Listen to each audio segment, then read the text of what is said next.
오늘 말씀 앞에 서도록 하겠습니다. 우리 마태복음 27장 11절 먼저 읽고 시작하도록 하겠습니다. 같이 한 목소리로 읽겠습니다. 시작. 예수께서 총독 앞에 섰음에 총독이 물어 이르되 내가 유대인의 왕이냐? 예수께서 대답하시되 내 말이 옳도다 하시고. 자, 이제 산헤드린이 예수님을 이제 그 신성모독으로 정죄하고는요, 빌라도의 법정에 새벽같이 와서는 관정 밖으로 사람을 불러내 가지고는 자기들은 사형을 구형하니까, 여러분 검사가 구형한다고 바로 형을 집행하는 게 아니잖아요, 그죠? 판사가 그걸 받아줘서 형을 이렇게 확정해 줘야지 집행을 할 수 있지 않습니까? 그래서 이제 지금 빌라도에게 최종 판결을 받는 장면이 이제 우리가 지금 오늘 나누려고 하는 장면입니다. 근데 우리는 사실 빌라도에 대해서 굉장히 큰 오해를 가지고 있습니다. 우리가 신앙 고백에 보면 본디오 빌라도에게 고난을 받으시고라는 내용이 있는데요, 이것 때문에 우리는 항상 예수 처형의 1차적인 책임이, 그리고 가장 큰 책임이 본디오 빌라도에게 있다라고 생각하고요, 신앙 고백을 할 때마다 마음속으로는 이 빌라도 나쁜 놈 이렇게 하는 게, 이걸 아예 딱 우리 신자들이 수천 년 동안 이 고백을 하게 한 것은 한 번 찍히면 죽어, 이 나쁜 놈, 죽일 놈, 이거 하게 하기 위해서 신앙 고백에 넣었다라고 착각을 하고 있는데요, 이거는 1차적으로는 사도신경을 번역을 잘못해서 그런 것입니다. 본디오 빌라도의 통치 시기에 고난을 받으시고, 본디오 빌라도의 통치 하에서 고난을 받으시고, 이 일이 역사적인 사건이었음을 이야기하는 것이 방점이지, 빌라도 이 나쁜 놈, 죽일 놈, 그게 워낙 아닙니다.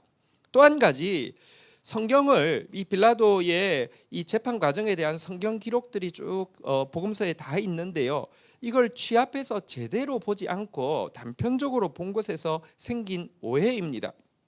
오늘 우리가 빌라도의 재판 과정을, 그래서 이제 사형 선고까지 내리는 과정을 볼 테인데요, 세밀하게 보면 빌라도가 정말 양심적인 사람, 사실은 유대인들이 지금으로 말하면 기독교인이고 빌라도는 세상 사람이잖아요. 기독교인들과 비교할 수 없이 양심적인 사람이라는 사실도 알게 되고요, 심지어 진리에 대한 상당한 관심과 진리에 대한 상당한 경외심을 가진 구도자의 모습까지 가지고 있음을 알게 될 것입니다. 그럼에도 불구하고 그는 무능하게 사형을 선고할 수밖에 없었던 것이, 유대인들, 지금으로 이해하면 기독교인들의 악이 상상을 초월하다는 사실을 우리는 오늘 본문을 통해서 보게 될 것이고요, 그리고 결국 빌라도도 이 일에서 책임을 면할 수 없는, 양심적이어도 심지어 구도자의 자세를 가지고 있어도 예수를 십자가 못 박는 일에 여러분 그걸 맡기는커녕 그것을 더 이제 확정시키는 일을 할 수밖에 없는 무능한 자임도 우리가 보게 됩니다. 오늘 본문을 보면서 우리 판사 자리에 앉은 빌라도의 입장에 내가 있다고 하면 어떠했을까? 참관한 자리에 입하에 있는 백성들의 입장에 있다고 하면 나는 과연 저들과 다른 반응을 보였을까? 그러면서 죄가 사실은 멀리 있는 게 아니라, 우리가 죄에 대해서 지금 수술하듯이 해부하듯이 보고 있습니다. 탐심의 죄에 대해서, 그리고 죄의 핵심인 교만에 대해서, 또 그리고 죄의 표출인 물질을 추구하고 권력을 추구하고 쾌락을 추구하고 약자를 억압하는 모습에 대해서 우리가 보고 있는데요, 이 죄악이 나랑 결코 멀리 있지 않고 내 모습이라는 것을 오늘 보고 다시 한번 참회로 하나님 앞에 나갈 수 있기를 축원합니다. 자, 이제 재판이 시작되어서 예수가 서자마자 물었습니다.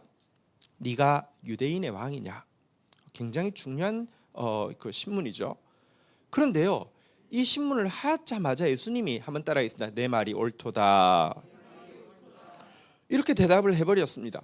이 대답 앞에서 사실은요, 제일 당황한 사람은 빌라도였습니다. 왜냐고 하면 자기도 첩보를 다, 총독이니까 다 첩보 받고 있습니다. 생각해 보십시오. 조선 총독부의 총독이요, 지금 이 백성들에게 팬덤이 있고 수많은 일들이, 또 진짜 이해할 수 없는 기적들이 일어나고 있는데 정보 안 가지고 있었을까요? 그리고 정보를 취합해 본 결과 이게 쿠데타를 일으켜서 로마를 뒤집을 일이라고 했다고 하면 제사장들이 나서기 전에 자기가 체포했겠죠. 아니라는 건 너무 명백히 알고 있는데, 그래서 저들이 말도 안 되는 제목을 가지고 그를 고발한 거에 대해서 알고 있기 때문에 아니지 하는 마음에 네가 유대인의 왕이냐 물었는데요, 내 말이 옳다라고 이야기하니까 엄청 당황합니다. 왜냐하면 이 말 한마디로 쿠데타 주범이 되는 거고 십자가형을 피할 수 없기 때문에 그렇습니다. 자, 12절 보도록 하겠습니다. 대제사장들과 장로들에게 고발을 당하되 아무 대답도 하지 아니하시는지라. 13절 읽겠습니다. 시작. 이에 빌라도가 이르되 그들이 너를 쳐서 얼마나 많은 것을 증언하는지 듣지 못하느냐 하되, 14절 제가 읽겠습니다. 한마디도 대답하지 아니하시니 총독이 크게 놀라워하더라. 근데 총독이 제일 처음에 얼토당토 하는 소리 하고 있네 하면서 재판을 사실은 그냥 뭐 이 재판 깜도 아니야라는 취지에서 네가 왕이냐 이 질문에는 내 말이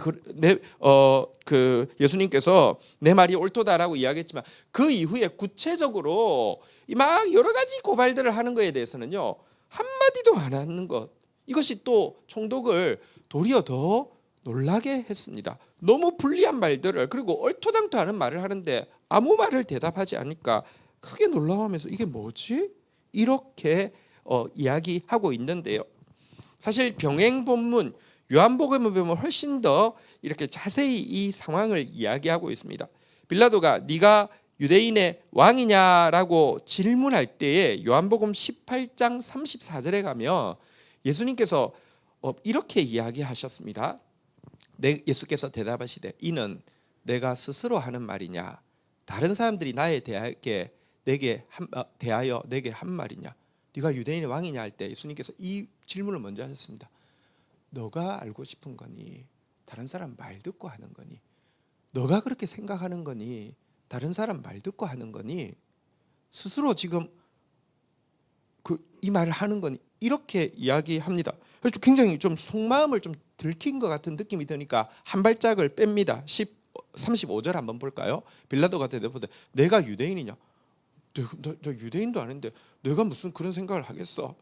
네 나라 사람들과 대제사장들이 너를 내게 넘겼으니 네가 무엇을 하였냐? 대제사장들, 네 나라 사람들이 내가 넘긴 거 보니까 뭔가 일이 있겠지. 그래서 물어보는 거지. 내가 이러면서 약간 한 발을 뺍니다. 그러자 예수님께서요 일단 36절에 자기의 나라가 어떤 나라인지 이렇게 이야기합니다. 예수께서 대답하시되 내 나라는 이 세상에 속한 것이 아니니라. 만일 내 나라가 이 세상에 속한 것이었더라면 내 종들이 싸워 나로 유대인들에게 넘겨지지 않게 하였으리라. 이제 내 나라는 여기 속한 것이 아니니라 라고 이야기했습니다. 근데 이 이야기를 들을 때 제일 안심한 사람이 누구겠습니까? 빌라도입니다.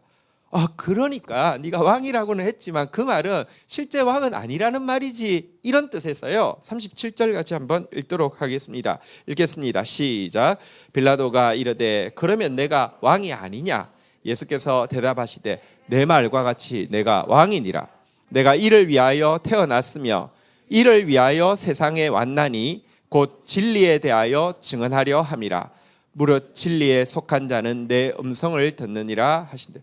그러니까 내 나라가 이 세상에 속하지 않았다니까. 그러니까 네 말은 왕 아니라는 말이지, 쿠데타 사범 아니지, 이렇게 자기가 안심해서 이야기하니까 아니다, 너 말대로 나 왕이 맞다, 내가 왕으로서 이 세상에 태어났다, 진리에 대해서 증언하는 왕이다.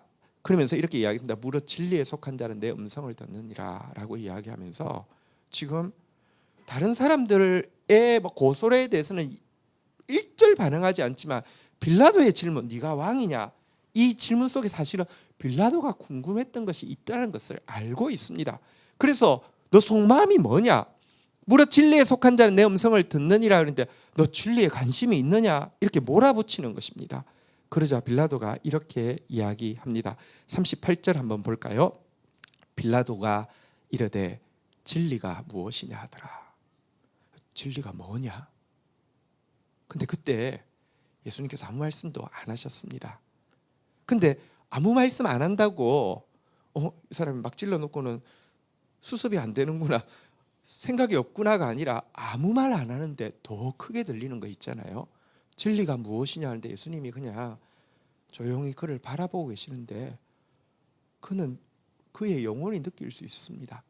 진리가 자기 눈앞에 지금 서 있다는 것을, 진리의 실체가 자기 앞에 있다는 너무나 큰 느낌이 다가오면서요, 그 자리에 있을 수가 없어서 지금 빌라도가요 재판을 할 때 진짜 우스꽝스러운 상황입니다. 재판은 관정 안에서 합니다. 그런데 재판 조금 진행이 되면 관정 밖에 유월절 지킨다고 유월절 부정해서 음식 못 먹게 될까 봐서 관정 밖에 다 서 있으니까 안 보이거든요. 또 나와서 이 제사장들하고 이 서기관들한테는 또 중간 이야기를 하고 이렇게 하고 있는데요. 이 이야기를 하고 나서는요, 39절 한번 볼까요? 38절이 사실은 중간이 좀 잘렸네요. 제가 읽어드리겠습니다. 아무 말씀 안 하다가 안 하는 예수님 앞에서 한동안 있다가 감당이 안 되니까요, 그 자리를 박차고 나와서 무리에게로 갑니다. 그리고는 무리에게로 가서 이야기합니다. 이는 죄가 없다라고 무리에게 가서 이야기를 합니다. 유대인들에게 나가서 이르되 나는 그에게서 아무 죄도 찾지 못하였노라. 성경 구절이 잘렸습니다. 38절에 그렇게 되어 있습니다. 이렇게 이야기하는 장면인데요. 자, 지금 이렇게 병행 본문을 좀 보았는데요.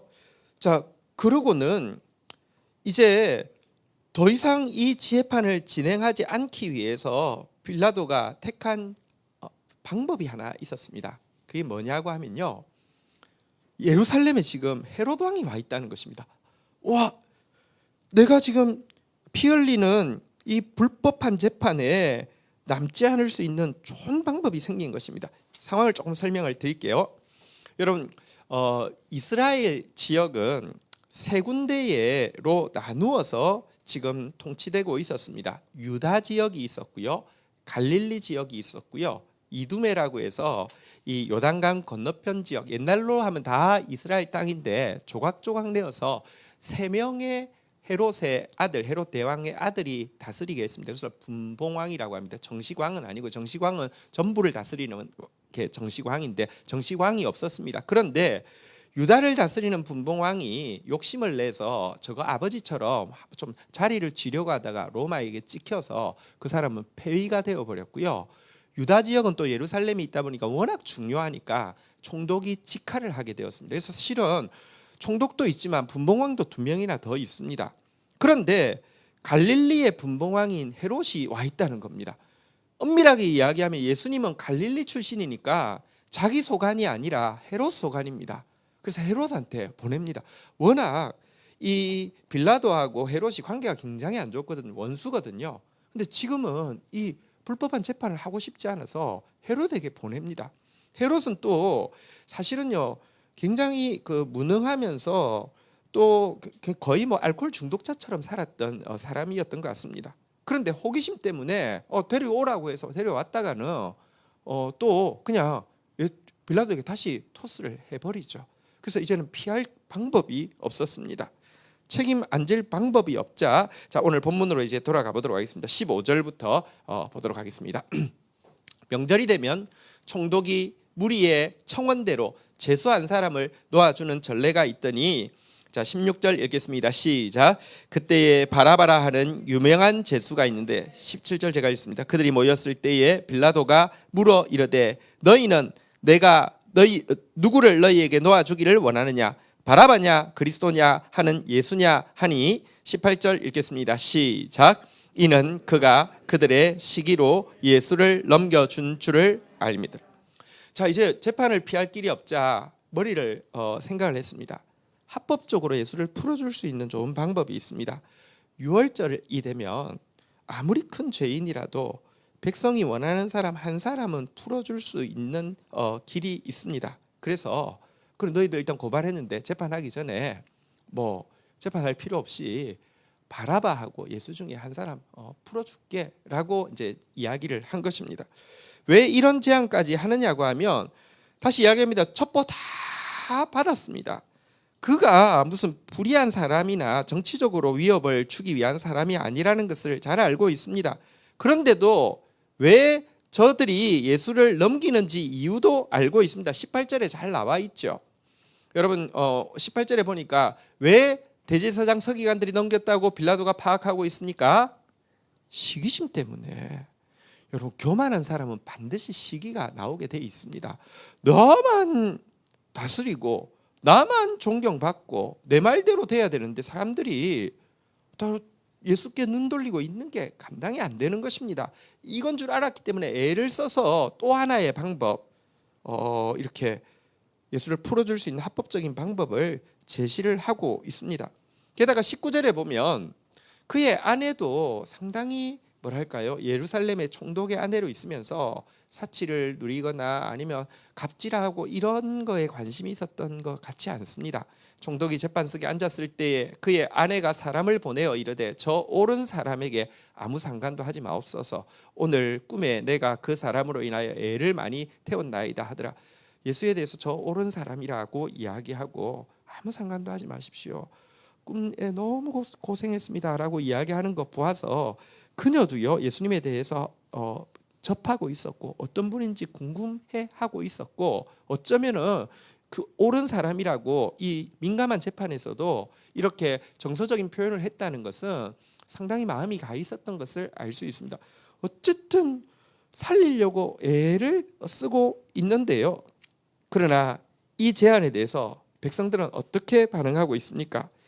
이스라엘 사람들, 지금으로 말하면 기독교인들 어떻게 반응하고 있을까요? 20절, 21절에 나옵니다. 제가 20절 읽습니다. 대제사장들과 장로들이 무리를 권하여 바라바를 달라 하게 하고 예수를 죽이자 하게 하였더니 21절 읽겠습니다. 시작. 총독이 대답하여 이르되 둘 중에 누구를 너희에게 놓아 주기를 원하느냐? 이르되 바라바로소이다. 자, 제사장들은 이제 손을 씁니다. 이 제안 딱 오니까 바로 백성들에게 이야기합니다. 둘 중에서 바라바 달라고 이렇게 이야기하라고 했고요. 자, 그런데 이 바라바가 어떤 사람인지 우리가 단순한 흉악범인지 아니면 독립 쟁취를 위해서 무력을 사용한 사람이었는지 정확하게 알 길은 없습니다. 어쩌면 그는 독립을 위해서 무력을 사용한 열심당의 우두머리 중에 한 사람이었을 가능성도 없지 않습니다. 오늘 아침에도 가룟 유다가 단지 은삼시 때문에 판 게 아니라 예수를 이렇게 조종해가지고요, 그 상황에 넣어서 마치 삼손이 확 힘을 발휘하는 것처럼 예수가 메시아임을 드러내게 하기 위해서 그랬을 수 있는 것처럼 이 사람도 독립을 위해서 이렇게 암살을 한 그런 사람일 수도 있습니다. 그런데 여러분, 그는 정확하게 이야기하면 어떤 사람인지 모르겠지만 분명히 살인을 저지른 것은 맞고요. 또 한 가지, 하나님의 말씀보다는 자기 말이 더 중요하고 하나님의 판단보다는 자기 판단이 더 신뢰가 되고 하나님의 방법보다는 자기 방법이 더 가깝고 자기 방법이 더 익숙한 사람이었던 것은 분명합니다. 그가 가진 명분, 그래도 독립이라는 어쩌면 민족에게 있어서는 최대의 명분 아닐까요? 명분이 옳아도요, 제가 오늘 이야기했지 않습니까? 아무리 명분을 옳은 것을 내세운다 하더라도 그것을 내가 한다고 하면 나중에 그것이 이루어지고 나서도요, 내가 여러분 좋은 명분을 위해서 하더라도 내가 하면은 그 과정에서 처음에는 득보다 마이너스보다 플러스가 나라 전체나 개인에게 더 많다 할지라도 조금 지나 보십시오. 결국은 마이너스가 플러스보다 훨씬 많아집니다. 이 때문에 하나님은요, 이렇게 판단하십니다. 교만이 당장 눈에 보이는 악한 결과를 내지 않는다 할지라도 교만이 죄의 핵심이고 교만이 제일 큰 죄라고 이야기합니다. 어차피 교만이 들어오면요, 그래서 내 말이 더 중요한 사람, 여러분 내가 하나님보다 더 똑똑한 사람, 내 판단 믿고 무조건 내 뜻대로 하는 사람은요, 예수 죽이는 일도 서슴없이 할 수 있는 것처럼 결국은 최악의 죄악을 저지르게 돼 있습니다. 이런 점에서 바라바는 또 하나의 가룟 유다가 될 수 있는 사람일 수 있는데요. 그런데 백성들이, 여러분 단지 제사장들이 위협을 해가지고 돈 줘가지고 바라바 연호했을까요? 그렇지 않습니다. 백성들도요, 그거 좋아합니다. 바라바를 더 좋아한다니까요. 거짓 선지자들이 거짓을 이야기하고 권력자들이 권력으로 압제하는데 내 백성은 그것을 좋아하니 그 끝이 어찌 되겠느냐라고 이야기하는데 좋아한다니까요. 바라봐 바라봐 진심으로 연호했습니다. 모든 인간이, 아니 신자라고 하지만 결국은 결정적인 순간에는 하나님 말씀보다 내 말이 더 중요합니다. 하나님보다 내 감정이 더 중요합니다. 내 감정 상하게 하면 그게 끝장인 겁니다. 내 기분 상하게 하면 그건 끝이 나는 것입니다. 내가 하나님보다 더 똑똑하고요, 내 판단대로 합니다. 자기 목숨 끊는 것까지 내 판단대로 할 수 있는 게 교만인데요, 이게 백성들 속에 있기 때문에 바라봐 바라봐 연호를 하게 되었다는 것입니다. 여러분, 바라바를 연호하고 바라바를 달라고 하니까 빌라도가 좀 당황하다가, 그래도 설마 백성들이 예수가 3년 동안 그들에게 한 일이 있고 그들이 예수를 그렇게 좋아했는데, 22절 한번 보시죠. 이렇게 묻습니다. 빌라도가 이르되 그러면 그리스도라 하는 예수는 내가 어떻게 하랴. 이렇게 바라바도 택하고 예수도 그냥 좀 가볍게 해서 좀 풀어주 달라고 하는 거겠지라고 생각했나 봐요. 그랬더니 그들이 다 이르되 십자가에 못 박혀야 하겠나이다. 빌라도가 당황해가지고요, 23절 한번 같이 읽도록 하겠습니다. 읽겠습니다. 시작. 빌라도가 이르되 어찌미냐 무슨 악한 일을 하였느냐. 그들이 더욱 소리를 질러 이르되 십자가에 못 박혀야 하겠나이다. 당황합니다. 총독이 당황합니다. 어찌미냐 무슨 악한 일을 했다고 죽이자고 백성들한테 물어본 거거든요. 제사장들이 아니라, 서기관들이 아니라, 시기하는 그들이 아니라 백성들에게 물어봤거든요. 그런데 어떻게 무슨 일을 했다고 그러니 이렇게 이야기해도요 소용없습니다. 더 크게 외칩니다. 십자가에 못 박혀야 하겠나이다. 죽어 마땅합니다. 이렇게 외치고 있습니다. 이 카드 헤롯 카드도 안 먹혔고요, 또 이제 6월절 그 석방 카드도 안 먹힙니다. 병행 본문에 보면 이때 빌라도는 또 한 가지의 방법으로 이들이 예수를 십자가에 못 박는 일을 막기 위해서 행동을 취하고 있는 게 있습니다. 그게 뭐냐고 하면 백성들의 동정심과 측은히 여기는 마음을 일으키기 위함입니다. 요한복음 19장 1절부터 이어지는 내용이 나와 있는데요, 한번 보실까요? 이에 빌라도가 계속 쭉 이제 제가 읽을 때 계속 넘겨주시기 바랍니다. 이에 빌라도가 예수를 데려다가 채찍질하더라. 2절. 군인들이 가시나무로 관을 엮어 그의 머리에 씌우고 자색옷을 입히고. 3절. 앞에 가서 이르되 유대인의 왕이여 평안할지어다 하고 손으로 때리더라. 4절 같이 한번 읽어보도록 하겠습니다. 4절 읽겠습니다. 시작.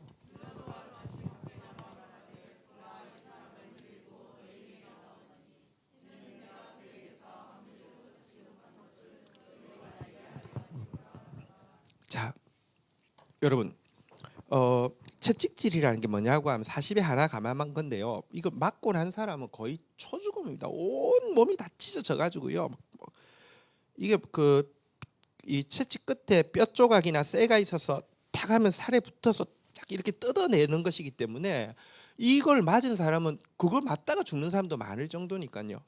온 몸이 피투성이가 돼서 멀쩡하게 잡혀온 예수가 아니라 피투성이가 된 상태에서, 또 게다가 이게 군인들이 희롱하면서 씌운 가시 면류관에 자색 옷, 이게 군인들 망토 이걸 걸쳐놓고는 이 상태에서요 데리고 그들이 보이는 관정 앞에까지 나왔습니다. 4절에 보니까 보라 이 사람을 데리고 너희에게 나오나니 이는 내가 그에게서 아무 죄도 찾지 못한 것을 너희로 알게 하려 함이로다.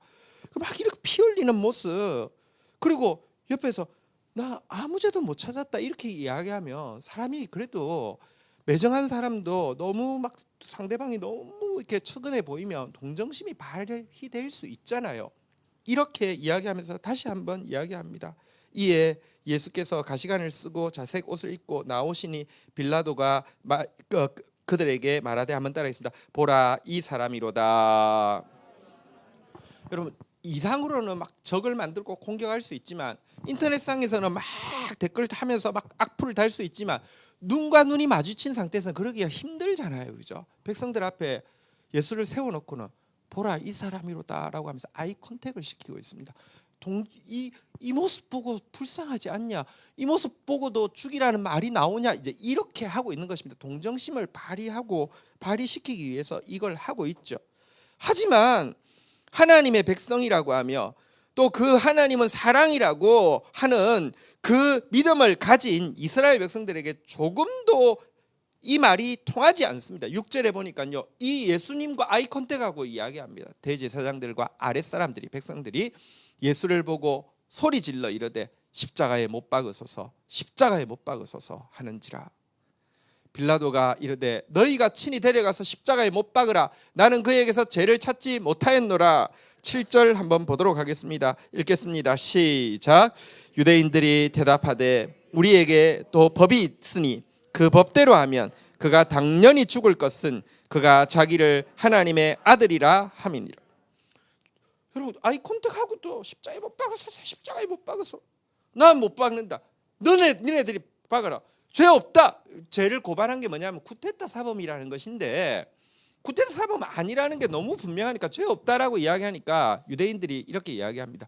솔직히 말하면 쿠데타 사범이라고 우리 지금 내가 로마 식민지 하에 있어서 그렇게밖에 고발 못했지만 그는 우리 법으로 의하면 100% 죽어야 됩니다. 왜냐고 하면 그는 자기를 하나님 아들이라고 했기 때문입니다. 쿠데타 명분이고 실제는 신성모독죄를 범했기 때문에 우리는 죽이지 않으면 안 됩니다라고 이야기를 하는 것이죠. 그런데 이 말 앞에서요, 빌라도가 여러분 엄청 놀라게 됩니다. 더 무서워하게 됩니다. 이어지는 내용을 한번 볼까요? 빌라도가 이 말을 듣고 더욱 두려워하여, 아까 진리가 무엇이냐 할 때 자기를 바라보는 눈빛 앞에서 진리의 실체를 보고 그 앞에 견디지 못해서 밖으로 나왔던 것처럼 지금 실은 그가 하나님 아들이라고 했다라는 이야기 앞에서요 너무 두려워해가지고요 또 이제는 예수님 앞으로 뛰어 들어갑니다. 9절 한번 보도록 하겠습니다.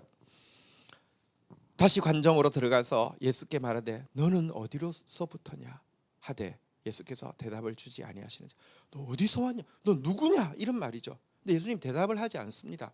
근데 그 말도 아까 진리가 무엇이냐라고 물을 때 대답하지 않은 것과 마찬가지입니다. 이미 그는 실체 앞에 서 있고요. 그걸 느낄 수 있습니다. 그렇기 때문에 그냥 응시하실 뿐입니다. 이러니까 채근하듯이 도리어 지금 빌라도가 마치 신문을 받고 있듯이 막 채근하듯이 이렇게 이야기합니다. 10절 한번 볼까요? 빌라도가 이르되 내게 말하지 아니하느냐? 내가 너를 놓을 권한도 있고 십자가에 못 박을 권한도 있는 줄 알지 못하느냐 하면서 제발 말 좀 해달라고. 왜 지금 너 누구냐? 이렇게 이야기할 때요 예수님께서 이렇게 이야기하십니다. 11절 같이 한번 읽도록 하겠습니다. 시작. 예수께서 대답하시되 위에서 주지 아니하셨더라면 나를 해할 권한이 없으리니 그러므로 나를 내게 넘겨준 자의 죄는 더 크니라. 여러분, 근데 이 이야기를 할 때 보십시오. 사람들은 총독의 권세가 최고인 줄 압니다. 그래서 줄 서고요.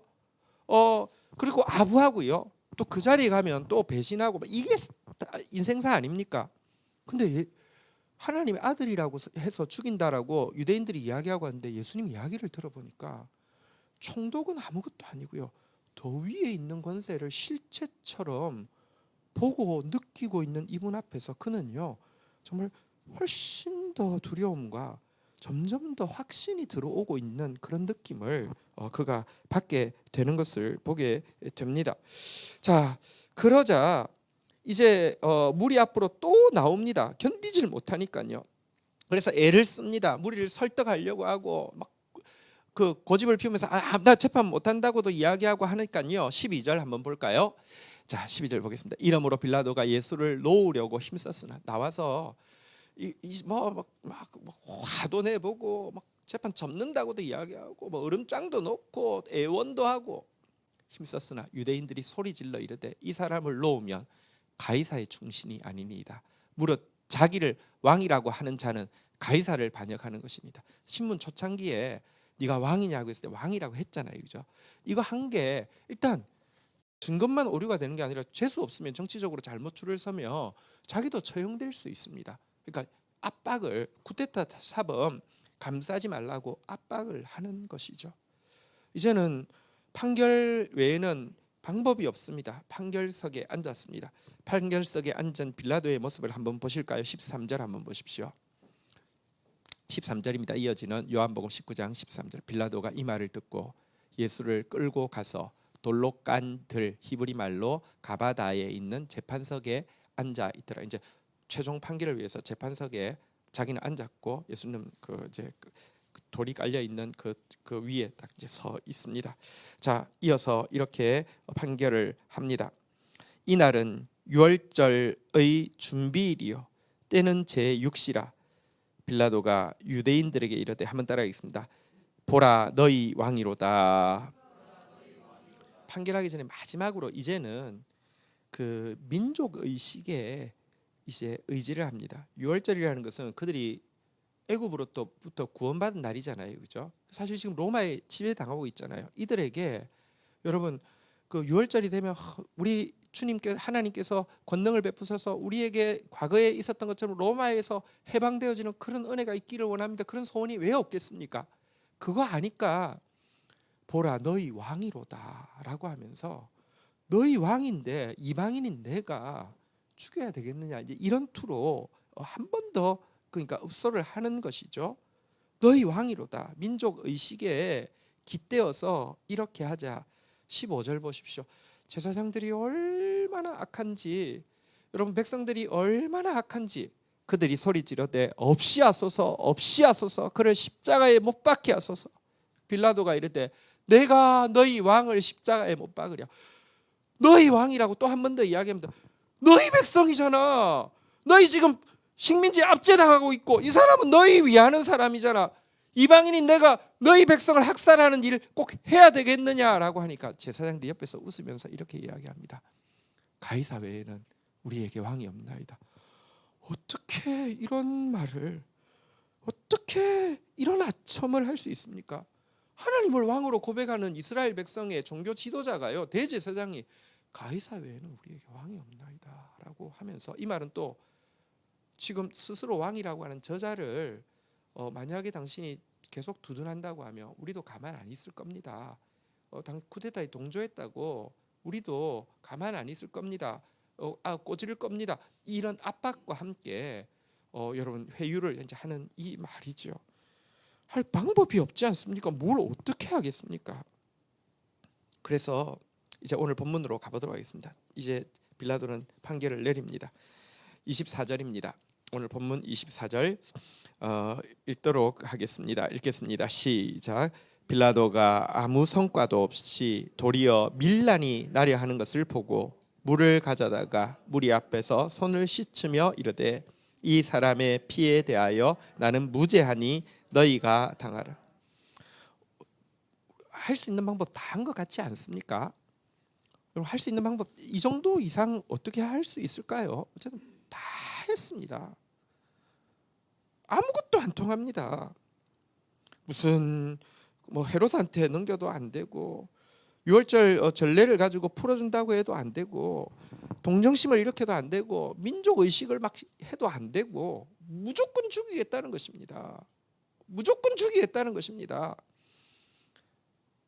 내 말 씹은 예수는 죽어도 마땅하다는 것입니다. 예수가 예루살렘에 올 때 호산나 호산나 내가 외쳐줬는데, 호산나의 뜻이 뭐냐면 지금 구원하소서입니다. 우리가 원하는 대로 하늘에는 평화 땅에는 영광, 우리에게 영광을 주시고, 그래서 하나님 우리한테 좀 미안했던 거 이제 상세하세요라고 이야기하고 기회를 줬는데 와서 지금 구원하기는커녕 엉뚱한 소리나 하고 있고, 우리 너희 죄에 대해서 이야기하고 있고, 내 말 씹었어? 너 죽어야 돼. 여러분, 예수 죽여버리고 마는 이 이스라엘 백성들의 모습, 그러니까 통하지가 않습니다. 그러니까 손을 씻으면서 이 사람의 피에 대하여 나는 무죄하니 너희가 당하라 이렇게 이야기합니다. 그런데요, 여러분, 이스라엘 백성들 율법을 가졌다고 하고 신앙을 가졌다고 하고 신앙 양심이 있을 것 같은 그들이요, 이 말 앞에서 뭐라고 이야기하는지 아십니까? 그 다음 구절 한번 볼까요? 같이 읽겠습니다. 시작. 백성이 다 대답하여 이르되 그 피를 우리와 우리 자손에게 돌릴지어다. 여러분 그냥 이 피해에 대해서 나는 무죄하니 너희가 당하라고 하면 그냥 입 닫고 있을 수도 있지 않을까요? 좋은 말 아니니까요. 근데요, 유대인들이요 크게 외칩니다. 상관없다고. 그 피를 우리와 우리 자손에게 돌릴지어다. 여러분 이 말은 물론 이 말 때문에 히틀러가 유태인을 학살했으니까 히틀러는 죄가 없고 유대인들은 당해도 싸다 이렇게 이야기하는 것은 절대적으로 잘못된 것이지만 여러분 정말 그 이후에 이스라엘 백성들의 자녀들이 얼마나 많은 대가를 지불했는지를 생각하면 이 말이 얼마나 무서운 말인지 우리는 알 수 있습니다. 근데 이 무서운 말을 서슴없이 할 수 있는 교만이요, 백성들 속에 있는 거 보십시오. 내 말이 더 중요하고요, 내가 하나님보다 더 똑똑하고요, 내 판단대로 무조건 행동하는 이 교만이 예수 죽여버리는데요. 이 모습이 그런데 우리 모습 아니냔 말입니다. 우리 안에 없냔 말입니다. 이 모습이 진짜 깊이 뿌러내리고 있고요, 어떤 상황만 되면 튀어나온다니까요. 정말 이게 죄가 멀리 있는 게 아닙니다. 지도층에게만 있는 게 아니라 오늘 백성들, 이렇게 연호하고 있는 백성들이 다 대답하되 그 피를 우리와 우리의 자손에게 돌릴지어다. 신자라고 해도 소용없습니다. 나의 감정이 크고 나의 지식이 크고 나의 판단이 크고 나의 말이 큰 사람은 이렇게 예수를 죽일 뿐 아니라 죽이는 것에 대해서 조금도 두려워하지 않을 뿐 아니라 자기 자식들에게까지 저주가 오는 것을 스스로가 외치고 있는, 이렇게 무지하고 이렇게 사악해질 수 있는 것이 우리의 죄성임을 분명히 보게 됩니다. 그러니 26절 오늘 본문 마지막 절입니다. 이렇게 끝나고 있습니다. 이에 바라바는 그들에게 놓아주고 예수는 채찍질하고 십자가에 못 박히게 넘겨주니라. 오늘 이 본문 앞에서 여러분 사실은 빌라도를 조금 더 입체적으로 보는 시간을 가졌습니다. 말씀드린 대로 여러분이 굉장히 양심적이고 굉장히 막 구도의 마음까지 있었기 때문에 예수님이 그에게 계속 말씀하시고요. 어쩌면 빌라도의 고백이라는 그 이제 모노드라마가 나온 이유가 사실은 역사적으로도 근거가 있을 수 있다는 생각을 많이 합니다. 그 이후 예수 십자가 처형 이후에 그는 참회하고 예수를 믿었을 수 있다고 생각합니다. 그러나 어쨌든 이 이야기를 통해서 인간이 양심적이라고 해도 예수 십자가 못 박는 일에 여러분 거둘 수밖에 없다는 것도 알게 되고요. 또 신자가 자기 판단 가지고 자기 감정 가지고 자기 지식 가지고 자기 말 가지고 결국 원하는 것이 바라바고 결국 원하는 것이 예수를 없애버리는 것이름을 우리가 보면서 인간은요 누구나 정도의 차이에 상관없이 전적으로 타락한 죄인이며 예수를 죽이는 동조자이며 하나님의 은혜가 없이는 우리는 심판 자리를 절대 피할 수 없는 존재임을 깨닫게 됩니다. 그래서 우리는 주님이 필요합니다. 그래서 우리는 겸손해야 하고 그래서 우리는 하나님 앞에서 참회해야 되는 것입니다. 오늘 우리 주님 앞에 나아가서 참회하면서 주님의 긍휼을 구하는 시간 가지도록 하겠습니다. 함께 찬양하겠습니다. 내가 예수를 십자가에 못 박았나이다 같이 고백하겠습니다.